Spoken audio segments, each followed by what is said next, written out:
Heroes. Top Deck Heroes. Freudian That's slip. that show on Thursday. Freudian slip. Sorry. Well, anyways, Oh. welcome to Top Deck Heroes, Sean O'Brien's show, who wouldn't make that mistake. And tonight we're going to be talking about the new champ cards that came out, seeing how good they are, the Darkstalkers draft format, who's good, who's not, what cards you should just not even bother touching, and if there's time for it, we'll talk about building sideboards. So that way we could get people ready for Gen Con. Sean, you did well at the draft. Let's have you talk first about drafting in Darkstalkers. Well in the draft's kind of relative. I've never done anything in the draft before. I think any draft that I win more matches than I lose is a really good draft for me. And this time I did go 2-1. I played the Lord of all Raptorness, Lord Raptor. In my draft pod, I was very fortunate that no one else was drafting him, and I was able to draft many copies of his 3 high for 5 attack that generates momentum. I was also very fortunate to draft many copies of I forgot the name of the card. Soul Beats. Soul Beats, yes. And I was able to draft a copy of Ultimate Undead. Card's really good. I think that card's going to see a ton of play in a lot of characters. The fact that things are considered to be reviewed probably won't be that relevant outside of him, but being able to discard and draw cards at will, without being required to do it for the rest of an attack step, I think is really, really good. Skullman Jr. My first match was against Jesse Cervini, and he gave me a proper whooping. I couldn't draw any blocks ever to save my life, and I died. That's the end of the story. Round 2, I played against Hughes, where we learned that neither of our decks really had a great kill condition, just mine was less bad at killing. You had Ultimate Undead. You have a really good way to kill people. And then round 3, I played against Giggles, and I won because I drew 7 attacks in one hand, and it was really great. Turns out that's really good in UFS in the game, when you draw 7 attacks at the right time. And your opponent only has 16 vitality left. Really, really good. Certainly helps. So all in all, I think UFS continues to improve with its draftability of sets. I think if we had been talking here a year or two ago and we'd have suggested drafting UFS, I think we all just kind of laughed at each other because drafting UFS was hot garbage until recently. So I'm really glad that that's changed. And that's all I have to say. Kevin? All right, so what was your experience? So I drafted Lord Raptor as well, and actually went 2-1 as well. Although in my pod, it turned out that there were 4 total, right? So the remaining 3 the other 2 were in my pod with me. I was actually seated to the left of one, and then 2 seats to the right of the other. And we pretty much sat out of each other's way. I decided when I sat down that I just wanted to play Lord Raptor because he's freaking awesome. He's an undead rock star. And I got to first pick Bishamon's 5 low for 5 attack. And I'm like, okay, cool. I'm going to be like Void Lord Raptor now. This will be great. And pretty much just went according to the plan and tried to pick up some reversals when I could out of Jada's support. And, just solid attacks and try to have things with actual speed so that Lord Raptor, adding speed to them and be able to, attack people and they'd fail their blocks, or if they had bad builds or +3 block modifiers, or they'd be in different zones. So if they had good block modifiers, they might not be the right good block modifiers. And I beat someone, and I think I beat, I think I beat 3. I played 2 Lord Raptors. And both of the other people in my pod, Christine and Jeffrey Kahn, and won both mirrors, the Lord Raptor mirror. And then I got paired again with, actually, similar to Sean, I got paired with Jesse Cervini, who ran the tables with Jada, surprising most of us, I think. There's pretty much 6 characters in the format, because even if you can play Felicia or J. Talbane in the select format rules, I'm not sure if that's true or not. They only have half a character's support on each of their symbols, because their starter deck counts as the other half, and the symbols are balanced by resources like that. So like there's only one other all character you can share with for Bishamon. There's only one fire character in BB Hood, and there's only one life character. I'm scrolling up and down this thing furiously in Dimitri. So you only get those 3 characters with the support, whereas with someone like Lord Raptor, you get what, 4? So you get Raptor, Jada, Bishamon, and jeez, I'm bad at this. Who's the other air character? Oh, so yeah, you get 4 characters total, or 3 characters total. The other air character is Felicia. Yeah, you get each character. You get himself and then 2 friends on the not starter deck character symbols. So Raptor's friends with Jada and Bishamon, whereas Talbane only has. Wait, no, that works out, doesn't it? Crap. Yeah. I'm just completely wrong. Never mind me. All right. So yeah, it seems like your average draft format where attacking is really good. You want to be attacking early and often, really. Raptor's gimmick was fun. I think I ended up having a lot of cards that wanted to be reviewed, which really wound up not mattering because you're happy to review anything more or less. Like when I had a Soul Beats, it was fine. I played Soul Beats as a form more than once, just because I knew I was going to review something else the next turn, such as the second Soul Beats. I had like 5 Soul Beats. Wow. So. I think one of the questions we want to let our players know, especially as they get ready to go into the release events next week, who do you think is the most draftable character? I mean, obviously Raptor has a lot of the most synergy, I think, in the set. How so? His cards are, at least for draft, a lot more powerful than I think a lot of the rest of the cards. Like Soul Beats is insane. Black Justice is insane. I mean, like all the rares are good. Yeah. Rares typically seem to be. I'd say Apple for You was pretty bad. It's 2 diff attack. Attacks are good. I really liked in my Raptor deck. What was it? Preparing the Curse. Put me in a good position, especially on turns where I had to block. Because in this format, I feel like you have to block a lot more with foundations, because you really want those attacks so you can actually kill people with it. And then I used that, plus when I blocked, I'd use that Jada Foundation that lets you look at the top 2 and discard any number of them. That card is awesome. And that's what helped me stack the 7 attack hand against Giggles. Like, I would rather be a water, good, or death character just so I can play that card. And corollary to my point about just attacking being good, reversals are great too. I mean, I did a ton of work with reversals.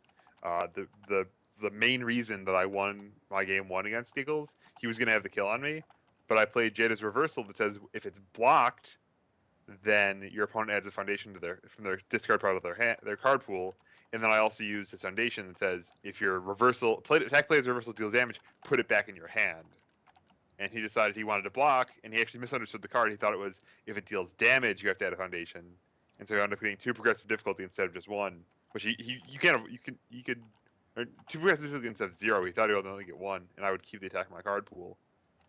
And yeah, he just misunderstood that, and then he couldn't kill me at that point, and I backswung him. I swung back at him pretty easily and took the win there. And then in game 2, I won. Just had a better draw and just won that game easily. Yeah, so it seems like any of the characters we discussed who had buddies earlier seemed like great things to draft in the format.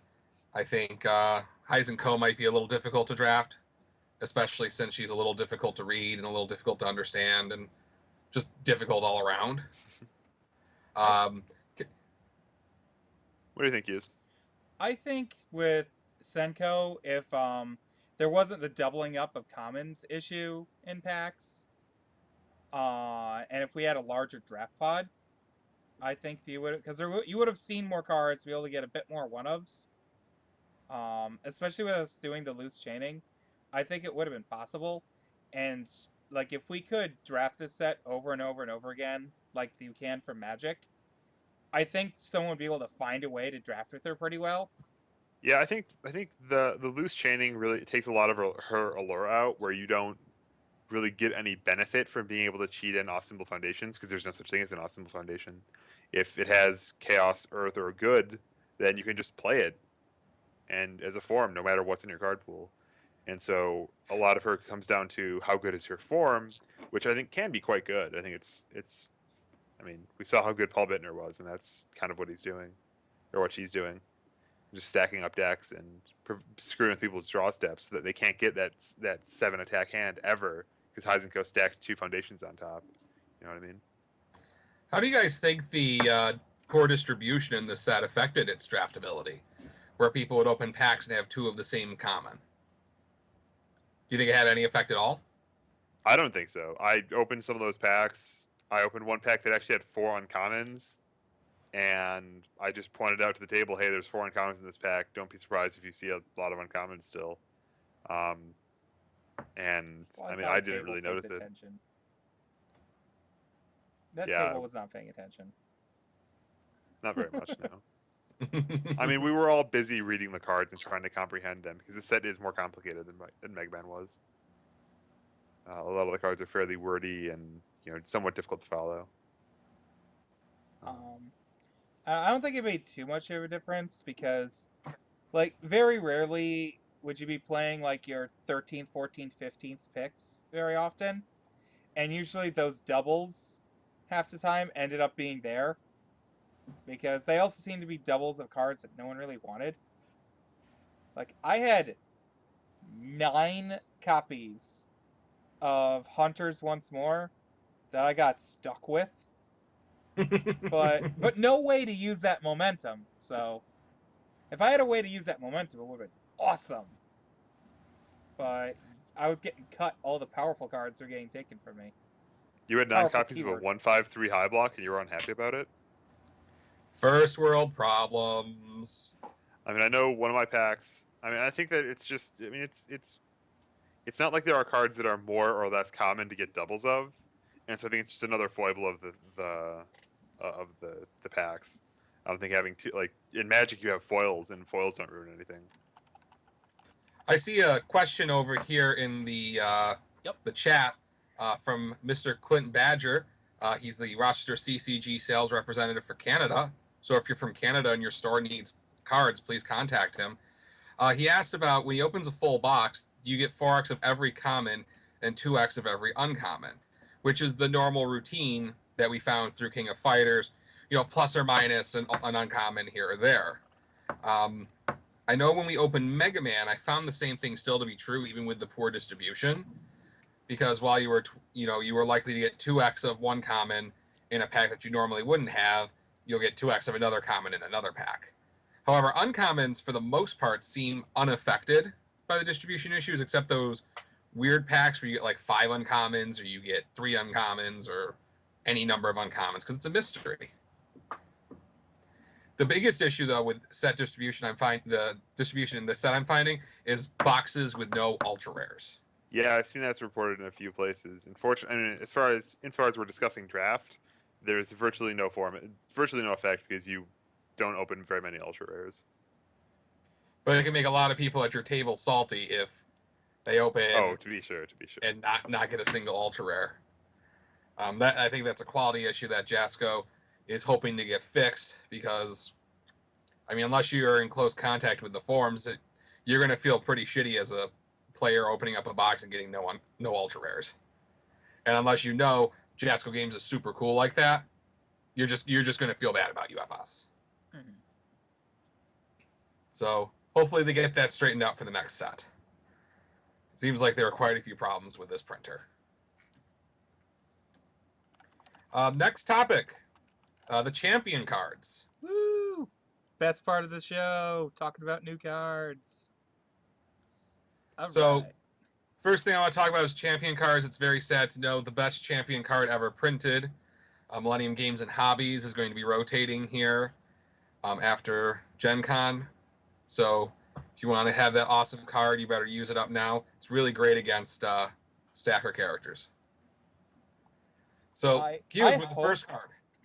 I just want to say, I hope that your card completely destroys a Gemini Man in top 8.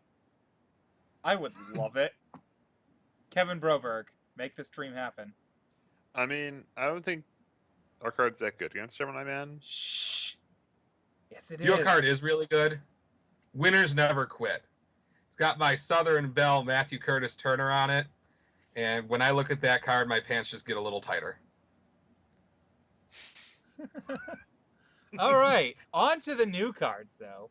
First off, we'll start with Jeremy Ray.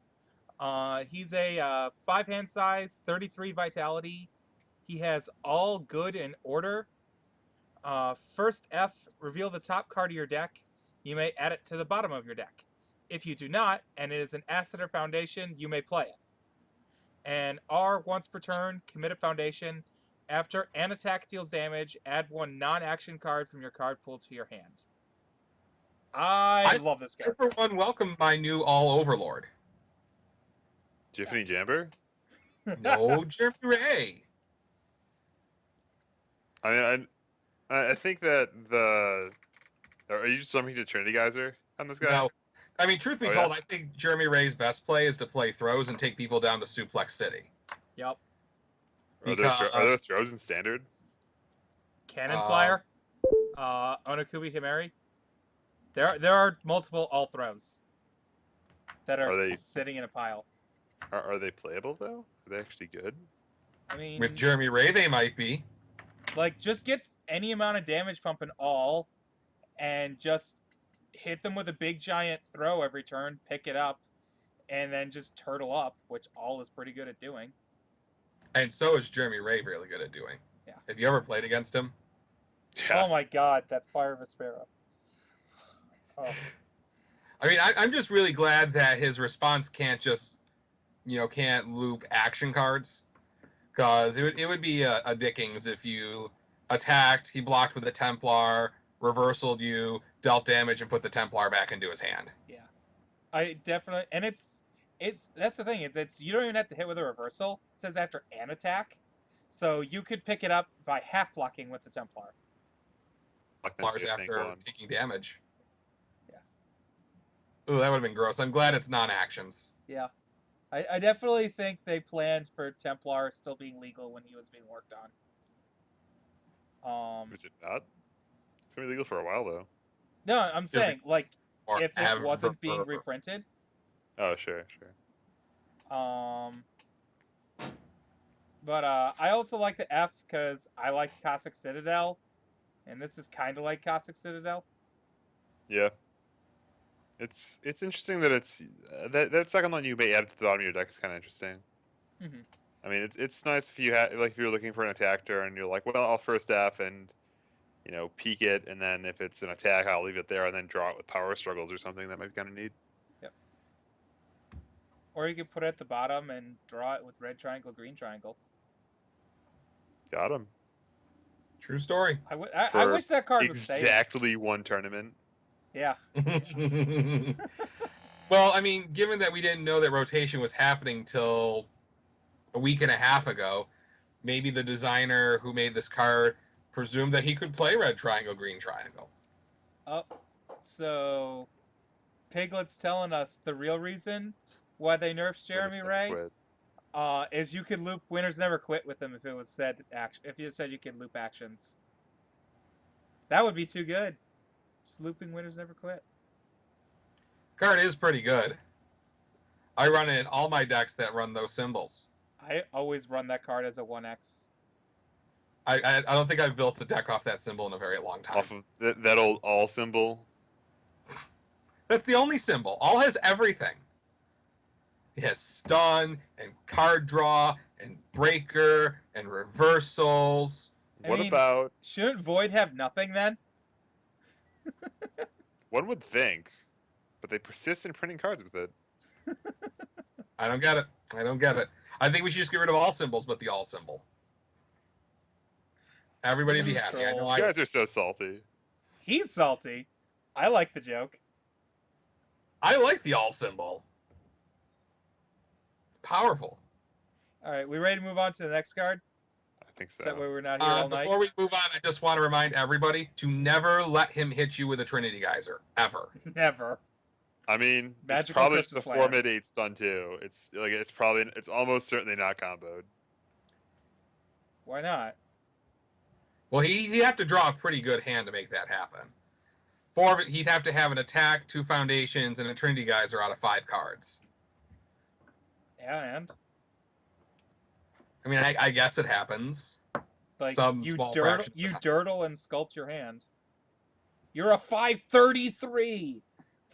Yeah, and then you're probably going to block the Trinity Geyser because it's probably turn 15, and all you need is any mid block. Do you guys play the same game I do, where you can just like a 533 and be like, haha, I'm going to wait for 17 turns to get my perfect hand? I find that I usually just Die.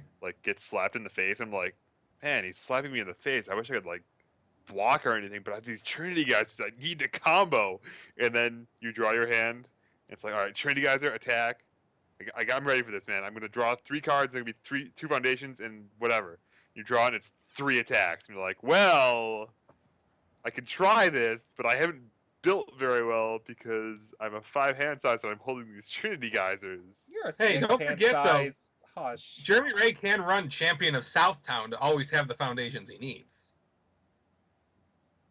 Always is a big word for. All Well, right. presumably he's checked a couple foundations this game. Next card. Bacillo San Juan. My favorite one to say. Kakalote! By far the greatest art ever witnessed on any champ card. I'm like sticking my face up to my computer to look at the details in the background. I wish this Jasco symbol was in the way. I can't wait to see this card. This is, yeah. It's very sexy.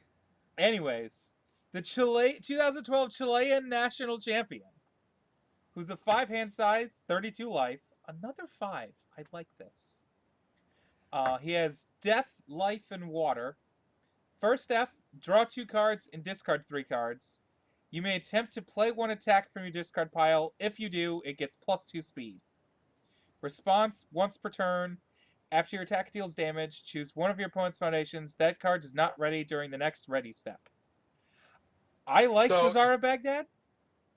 That's what I'm gonna say. If you weren't tired of getting hit by Zing every turn before, well, I've got news for you. Release the Kraken, because here it comes. Kevin. I hope this card is good. I don't expect this card to be terribly good, but I think it's exciting. Hyper Bomb every turn? Yeah, you can destroy all their foundations with 32 life. Flying Fortress Buster every turn? Yeah, I can just check 6s on my Flying Fortress Busters every turn. Yeah, come on. Guaranteed to work. Don't you run lots of 6s in your decks, Kevin? Every deck. I mean, draw 2, discard some Balance Fighters, draw more. Come on. I think he's exciting. I have a cute idea with Ettencel's deck with him. I just need to figure out how to actually kill people with it. I mean, that's the problem with Lilith and Ettencells, or Yeah. Gemini Man and Ettencells. And they get to draw 7 cards. Gemini Man doesn't have an issue. He just says, I'm Gemini Man.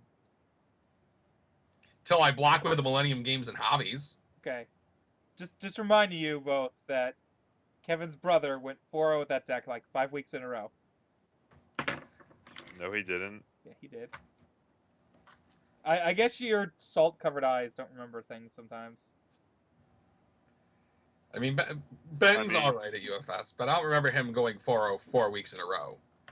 That's be pretty because fantastic. they were broken apart by Empire Circuit events and Origins And that week where he went 0-4 and... Oh yeah, that's one time he didn't play Gemini Man because Sean said we'd ban him. But anyways, back to Bacillo. I like his art. I think he's going to be fun. The R is pretty cool.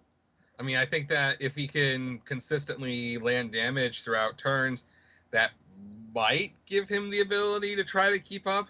It's just this character feels like he can't really play UFS. All the other 5 hand sizers in the game right now have some way to not be a 5-hander.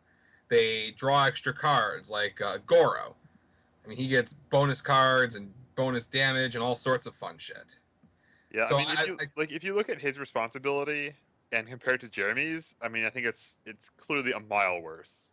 Yeah. Mm-hmm. You know, and I think that the first form abilities, you know, they're both good. They're both different very much. But I mean, you have to be drawing some pretty fierce cards on that draw too, and tutoring up an attack with the form before this character's I think the trick whelming. is finding the right attacks. I think he gets to see a lot of cards every turn with this first F, which might be able to balance out a little bit. But imagine Ibis Minuet and Agahani Gary were legal, and this character would just be, yeah, I'm going to play 3 Agahani Garys, and there is nothing you can do to stop me from drawing one of them at some point in the game because I'm going to form it out of my discard pile. Then we have a conversation about, oh, is that a good plan to be a 4 hand size that's looting so hard, and then just building all the rest of the time. But with the attacks that we have right now, where I mean, Hyper Bomb's good, sure. Flying Fortress Buster is good, sure. But there's nothing that's either like overwhelmingly better than everything else, or situationally amazing, where you'd want to be like, well, 1 in every 5 games in a certain board state, I would want that card right now, because that's what you get out of a tutor. Yeah. Is you get situational cards and you get more power cards. Right. And I don't think we have either of those right now. How about this? How about this guy in Extended with Blazing Storm? Swell. That'd be fine. Yeah, all said and done, I think Basilio suffers quite a bit from that also being a first form that you must immediately play that attack with. Yeah. I think he would be significantly more powerful if his form could happen at any time during the turn, and then play the attack in his disc pile exactly when you want to. Imagine if you could stack your deck a little bit with him first, with researching the past, perhaps, and Extended, but no. No, none of that right now. All right. So I think he's exciting, and I can't wait to take the Basilio San Juan challenge now that we've been shown Tim Keefe challenge ain't really shit. All right. Let's look at the next card. Yep. The Sweet Baby Challenge. It's a 2 difficulty, 5 check asset with a +2 mid block. Breaker 1 unique. I didn't realize the breaker before. Air, Chaos, Good, and Life. After this card is destroyed, add it to your momentum. R destroy. After you check a non-attack, non-action card, add it to your hand. So the best part about a this rules card. question for you guys. Rules question for you guys What? Before we start. If I check a copy of this card, Zealot Rush, or Surprise Here's a Napkin, can I add that card to my hand? Because I'm pretty sure those are actually action cards. Yes, yes, you can. Well, I mean, the age of the action assets is starting to go away. I think this might be one of the last action assets-ish. Yeah. And this doesn't even feel quite as obscene as the last run of Champ cards. So, I'm not sure what I like more about this art. Keith wearing an Angels t-shirt. What looks like is the frickin' what's the action for transforming? I always forget its name. Animate Fusion? Animate Fusion that looks like it's in his hand. Or the fact that Piglet's sitting there trying to pick up Alexa. He's not picking up Alexa. The freaking Jasco thing is in my way. So he's trying to tow Sweet Baby Keith over that sawhorse. Yeah. Yeah, he's pulling a rope that Keith's just kind of holding and casually playing with his other hand. Now, one thing I know about my friend Matthew Curtis Turner is that he could easily pull Sweet Baby Keith wherever he wants, because he's just that strong. Sounds like a challenge that needs to be done at Gen Con to make sure this works. But, so strategic implications of this card, I mean, what does it mean that we can just kind of store a card in our staging area and then get a little bit of selection where we can add any foundation or asset or character card even that we happen to check to our hand. Ooh, character card. I mean, I think it's also have yet another way to just get a momentum out of one of our cards, kind of at will. Well, I think this is another classic story of a Champ card staple. I mean, I would love to. I mean, would you ever be upset to have this in your staging area and then check your finisher? And be like, oh, geez. Oh, well, it's non-attack. I'm sorry. So you check the foundation that's really good to setting up your combo. I will be just trying to think of what exceptional things you could pick up off these symbols. I think Gemini Man. You can pick up a Gemini Man. You can put this. I think you can put this in a Snake Man deck and pick up Kyo's Jacket when you check it to make sure you get it. Oh man, this and Kyo's Jacket. Yeah. This and the other asset are. I can't decide which one I want to put in once Lion Stance is gone. But the thing is I think Lion Stance needs to go away first before I can fit him into the deck. I mean, I don't think I don't think you should build decks that just have an asset slot that you're looking to figure out what asset you want to put in the asset slot. I know. think this card just has its own role of being Yeah. a card you can't discard from your hand that you can just like access kind of at will. Well, like I might put it in as a one of, but my point is that you don't want to have too many assets in your deck. I have like 5 or 6 in there already. Sure. Well, assets are so much safer to run now since there's no spinning Necro Driver to just fire and destroy anything at once. No, they're just homemade explosives. Yeah, I guess you're right. I mean, that card just feels a lot fairer than. It is a lot more fair because you can see it coming, a little bit. Or at least you get at least an enhance potentially to use with your asset. Mm-hmm. It's a +2 mid block with Breaker 1. This card became significantly better after the banning of Master of Magnetism. Ugh, it's not going to. I mean, I think first and foremost, this card is, it's got its block and it's got, get a momentum. It's like Winners Never Quit, where you're playing it first and foremost for the momentum, and figuring out what you're doing with that, and that's why you put it in the deck, and then it has these other things besides that. You can use it to itself. Yeah. I want to eat this card to Helldunk for its enhance. Got him. Or you could just use it when you're playing your Helldunk and pick up another foundation to burn them with. You guys haven't played against Psyche locally, so maybe you don't know exactly what it does. But imagine Psyche and first forming a second copy of this into your staging area, so the unique rule destroys one of them. Sounds like something. And then responding to get an extra momentum. Well, no. So his enhances add an asset from your staging area to momentum, which is a joke. Right. Yeah. I think we've said all we really need to say about this card. I think we've got another powerful Michigan asset coming up next. Yeah, we actually have a real asset this time, which is nice. Yeah, I love this. Oh, whoops. It went to the foundation. We'll go to the asset now. The Golden Ticket. It's a 3/5 +2 low block. All Chaos Evil Order. Form commit. If the next card you attempt to play this turn is an attack, your checks get +1 for the rest of this turn. Float like a butterfly. F, once per turn, discard a momentum. For the rest of this turn, whenever one of your attacks deals damage, your opponent commits 1 foundation. This card is really fun with both abilities. I miss Float. Yeah, Float's super good.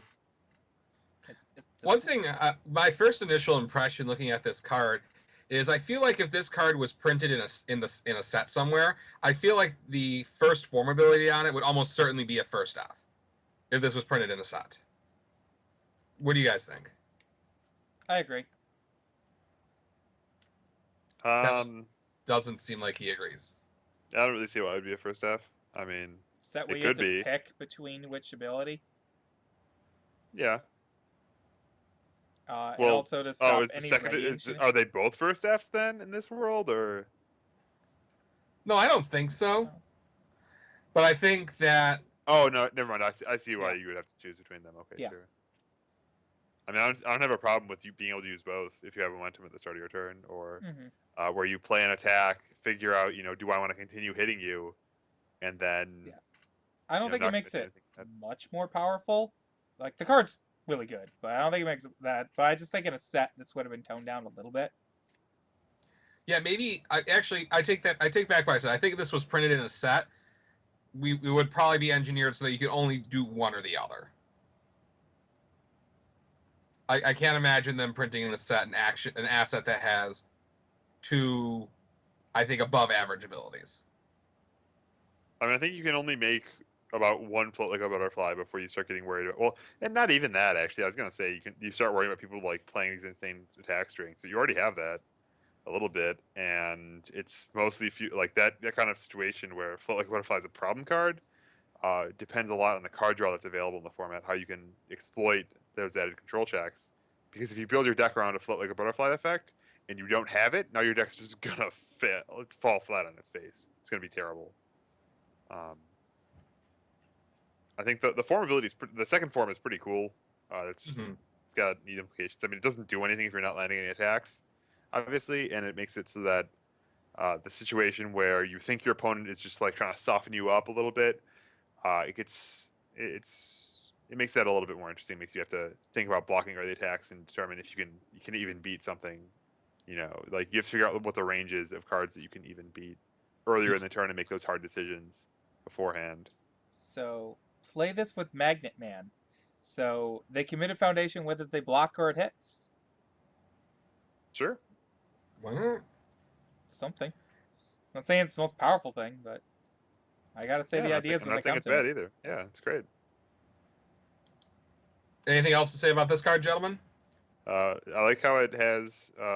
I like Chaos Skullman's probably happy about it. Oh yeah, I'm sure. He's got a low block too. Chaos sucks at blocking those. Yeah. Okay, last card. I'm alone with my Joker and you. 2/5 +3 low block, all chaos life. First F, after your opponent's next ready phase, draw one card, playable by either player, playable while committed. And R commit, after your opponent's ready phase, reveal one non-throw card in your hand. Until the end of your next turn, checks to play copies of the named card get +1. Why does it have to be non-throw? I mean, Training wheels. Judge, Kevin, I revealed the card. I didn't name a card. you revealed a card. The second ability, you reveal a card, and then your checks to play copies of the named card get +1. This card doesn't work. Sorry, Garrett Brett. So this GG. card really only has one ability. Playtest had a job and they didn't do it. And so, I mean, this card is why the golden ticket doesn't have a form. Isn't a first F clearly, so you can still use those two together. And also so Get richer. that the life symbol doesn't have too much card draw between Basilio and this card. Although, hey, the all symbol didn't get everything. You can't Jeremy Ray first F and this first F. You got to pick one. oh no. Oh, that's a hard choice. Hey man, I'm just saying it's not all good. The response is really cool, actually. Yeah, I think. It's definitely a very unique, I think. It's a unique funny way thing of is- getting a mini float effect. Yeah, the funny thing is that we have a card very similar to this in the set that we talked about earlier. The Lord Raptor first D, name a non-attack card, and it's difficulty and block modifier get -2 for the rest of the turn. But this thing actually persists through your entire turn. So you show your opponent Trinity Geyser, they know that you're going to play at least one Trinity Geyser, and it's going to get +1 to your checks. So maybe they'll attack you to force you to try to force you to block with it. Mm-hmm. It's got some nice dynamic play that way.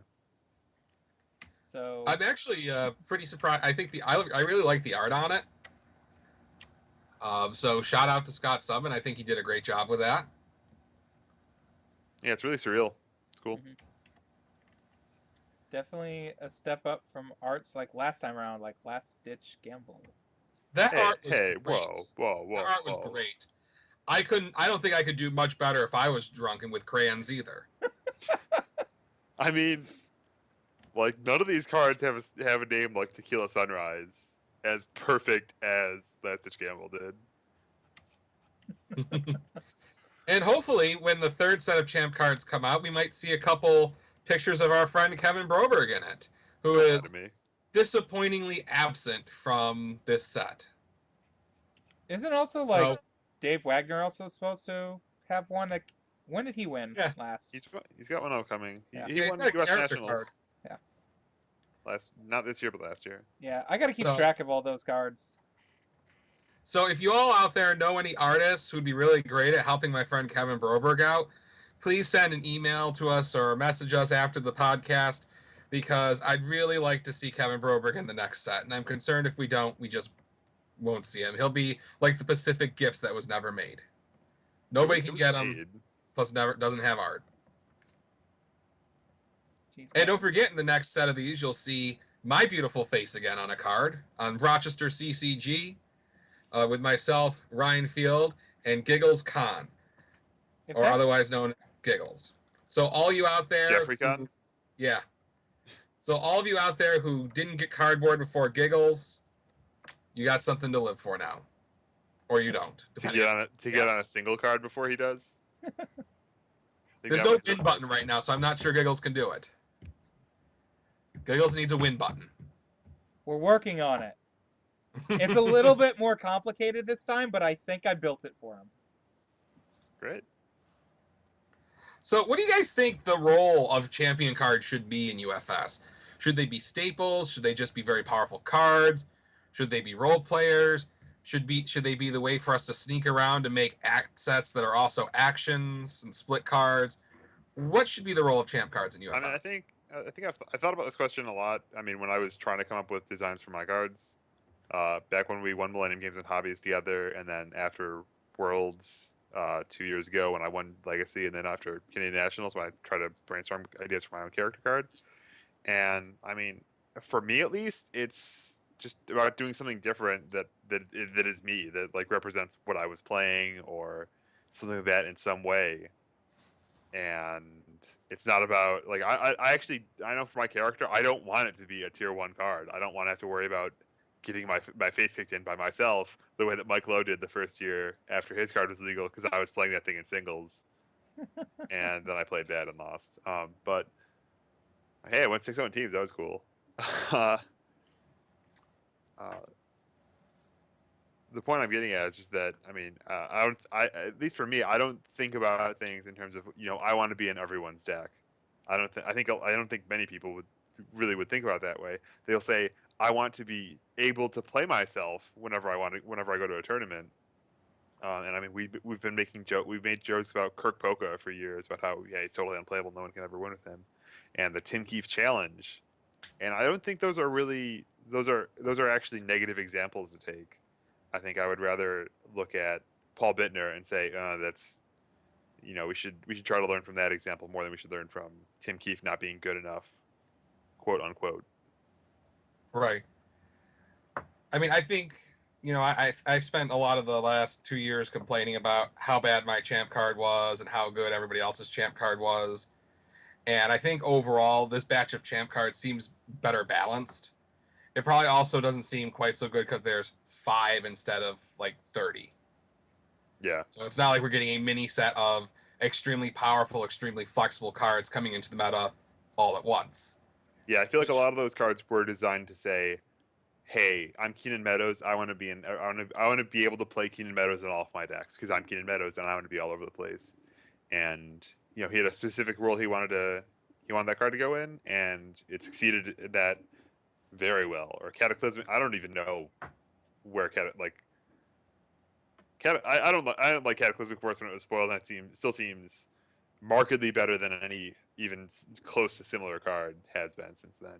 Yeah, I like playing with Strip Mine for the past year or two. Yeah, it's extremely good. It's a staple. It's absolutely a staple. Yeah. We like cards like Astute Observer and Unwavering Resolve exist in relief to Cataclysmic Force, and they're actually playable because Cataclysmic Force is so good. And I don't think champ cards should be at the level where you start printing cards to hate on them. And if that ever happens, you probably messed up your design somewhere. Mm-hmm. Yeah, all in all, I think this was a huge improvement over the last time round. We'll have to wait and see, what the cards actually do and how they perform. Plus, the format's going to get turned on its head right after Gen Con anyhow, with those 30 champ cards cycling out. It's not 30. So I think it'll... Huh? It's not 30. There's a lot. It's like 15. I feel like, at any rate, a lot of champ cards are about to go. And all said and done, I don't think champ should be staples. I think I'm kind of in Kevin's corner. If I ever win a singles card, I don't really want to spend 5 rounds of the tournament getting beat up by me. Because it was bad enough at Nationals getting beat up by Phil Birch for 4 days straight. I couldn't even imagine what it's like to get beat up by your own beautiful face for 4 days for 4 days straight. That just sounds absolutely miserable. I'm not sure how I feel about character cards with this. because I feel they're a separate subject compared to the other cards. But I think stuff like foundations and assets, I think they should still be very powerful role player cards. But they should, instead of just being overall absurdly good like Cataclysmic Force, they should fill a certain niche, like Last Ditch Gamble does, where it's very good for that aggressive deck that wants to go off, clear its card pool, and just keep going. It's that card you don't see in every single Air Chaos Fire and Death deck. Like, and you don't see it as a full playset all the time. Whereas Cat Force, you're definitely seeing it. If you're playing a Void deck, it's usually the first card that goes in your deck. Sounds good. Alrighty, so that. Well, short- so oh, go ahead. let's look at these cards and think of these in these terms. I mean, do you think that like I'm alone with my Joker and you, is that a card? I mean, I think that's fairly clearly not a card you're gonna snap play a playset of. Mm-hmm. But do you think you would always want this card in your deck? I mean, not necessarily, honestly. I don't like giving my opponent cards. Unless I can make it very detrimental to them. Why not? Because I don't like giving my opponent options. Like, there have been plenty of times where I've given my opponent an extra card, and it'll be like Giggles, be like, thanks! You just won me the game. Like, that's happened countless number of times. Than getting the extra card and at winning. Yeah, I think with Joker and you, I feel like a lot of the symbols I might play a deck off of that are on this card, I feel like I'd be more interested in cards in the sets that might make it so only I get a card, that might just in general be more impactful. That's kind of my thought. Because I don't immediately think of a deck that's like, man, I've got to play this card. This card is the cornerstone of my deck. Well, I think that Skullman certainly can be. I think that Reese back when he was legal, I would love to reveal a Valiant Assault to Reese, or for that matter, to reveal When the Moon Comes Over the Mountain, because that's actually something I can tell if I have Community of the Ancients going. I just don't think it's going to be super impactful at this time. I mean, you guys are talking about that response when we already agreed that response doesn't work. That's a true story. It's something that judges gotta make sure. Because I'm gonna call someone if there isn't some errata. I'm gonna call and say it doesn't work. You're gonna be that guy. Yep. Well, I'm fairly certain that our friend at Jasco Game, Shane Duckworth, listens to our show after the recording every week, and he's going to be, making sure that this is fixed. Okay. Because Shane Duckworth is really on top of shit like that usually. Yeah. I'm more saying it now to emphasize, hey, get on this. So, time's actually kind of starting to wind down here, so I want to get into some announcements and some fun things coming up before we call it a night. So, announcements. As far as from a Rochester CCG standpoint, I just want everybody to know that if you're interested in picking up some pre-release kits either for Mega Man or from Darkstalkers, they're still available on the website.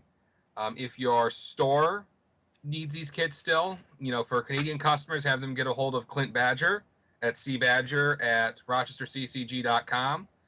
American customers on the U.S. side can contact Matt Hughes at mhughes@rochesterccg.com, because we really want you to get those kits into your store and get more people playing UFS. I would love to sell to you. Some events coming up. Coming up on the 11th of July is the Rochester PTC at the Brighton Community Center in Rochester, New York. We're going to be having sign-ups start at 9:30, players meeting at 10:15, play to start at 10:30. I only have the space reserved for the day, so I'd like to get through the whole thing and be done that night. I'm thinking maybe we might go to Sticky Lips afterwards. And if you have never been to Sticky Lips before, you're in for a treat. I think it's the best barbecue I've had ever. I'm sure our friends from down south are going to disagree, but they've never been up here to have ours. After the Sounds PTC, like a challenge. They can all come up and give it a try. You can come up and give the Atomic Bomb Challenge a try. Oh, if Kevin you so Broberg, tell them desire. about the atomic bomb. So the Atomic Bomb Challenge is, I believe, something on the order of 3 pounds of meat stacked up on a giant mammoth bun, as well as a mixture of both melted cheese, pulled pork, brisket, a giant burger, like all this huge slices of lettuce and tomato and such, and then additionally on the side, a 1 pound stack of French fries topped with atomic hot sauce. It's really hot. And you're So good. given 30 minutes to eat all of this, and should you succeed, you get a size 2X or larger T-shirt to commemorate your victory. It's a good buy for the it's like 25 or $30, and you get enough food to last 2 days. Following the PTC in Rochester is Gen Con, the biggest 4 days in gaming, or the greatest 4 days in gaming. At any rate, it's a shitload of fun. That's going to be July 29th to August 2nd at the Indiana Convention Center in Indianapolis, Indiana. I know this year for UFS, they're going to be doing teams, the World Championship for teams, the World Championship for standard singles. I'm sure there'll be some turbo happening. So really excited about that. I will be back in my old judging position again. So I think things will run really smoothly. I'm going to be working with AJ Murray, the very sexual and sensual. So we'll be there to help you during the events. So you're the one I'm going to harass about that foundation if they don't fix it. Yeah, and I'm just going to give you a match loss, and if you bring it up again, disqualification. What? Sounds unsportsmanlike to me. It sounds like we agreed that that's correct now. I don't know what you're talking about. It sounds unsportsmanlike to me, so that's my take on it, and I'm not even a judge. All right, following the Gen Con is the St. Louis PTC on August 29th at Dizzy Dugout in Collinsville, Illinois. I went out and played UFS with the guys from Illinois earlier this year at the Chicago PTC. They were super cool. We played a whole bunch of video games, and a lot of fun was had. So be exciting for those of you willing to travel a little further out to St. Louis. I think it'll be a fun time for all. Or on the other side of the country, and it's even closer. Who knows? Who knows? After that will be the Michigan PTC, September 26th at Eternal Games in Warren, Michigan. I'm sure there's going to be some Buka and Whirly Ball action before the event. And Whirly Ball is so much fun. If you haven't played it, it's like playing lacrosse in a bumper car. It's great. Next year, for those of you who play on the Empire Circuit, I'm pleased to announce a couple of changes in the rules. First of all, we'll be awarding 2 plane tickets out to people who participate in the circuit. One for Kevin, one for someone else. One for the person who has the most overall points at the end of the events, aka Kevin, usually. Am I even leading right now? I don't think I am. And then second through 7th will be taking place in a draft at the end of the event. So 2 plane tickets next year, which I think is very exciting. Another major change in the rules is because Rochester has this awful habit of getting hungry towards the end of the tournament and usually just splitting the prize and the points instead of playing it out. Elimination rounds will be removed from the Empire Circuit for any non-PTC events, which means instead of playing elimination, we're going to be adding an extra 2 rounds of Swiss. So everybody gets to play and have fun the whole time. And then so we all head out together to go to Sticky Lips or Applebee's or whatever if we're not in Rochester. So I think those are some exciting changes to the format. People from outside of the normal circuit are definitely invited to show up. We're always looking to shake up the list of stores as well. So if you'd like the Empire Circuit to make a stop in your town, send me an email, sobrien@rochesterccg.com. And our last announcement for tonight is for next week's show. We are going to be doing a mailbag community questions type thing. So next week, we're going to be asking you, our fans, to put questions to us. You can put them specifically to any one host, or you can put it specifically towards, one type of card. You can ask us about deck building, You can ask us, what we feel is the direction about UFS, and we're going to try our best to answer as many questions as possible. I think that's about it for tonight. Any final thoughts before we call the show? Kevin Broberg? I got nothing. Matt Hughes? I think I'm good for the night. Alrighty, don't forget to shop at rochesterccg.com. Tune in on Thursday nights at 9 o'clock Eastern Time to Total Justice Gaming. Please make sure to support them as well. Also support Southern Fried Interviews with Matthew Curtis Turner. And if you want to listen to Scott Sudman's interviews, they are extremely entertaining, and you should listen to those as well. All right. Shout out to Scott Sudman's interviews, or your performance art, really, is what it is. It's great. All right. Have a good night, UFS.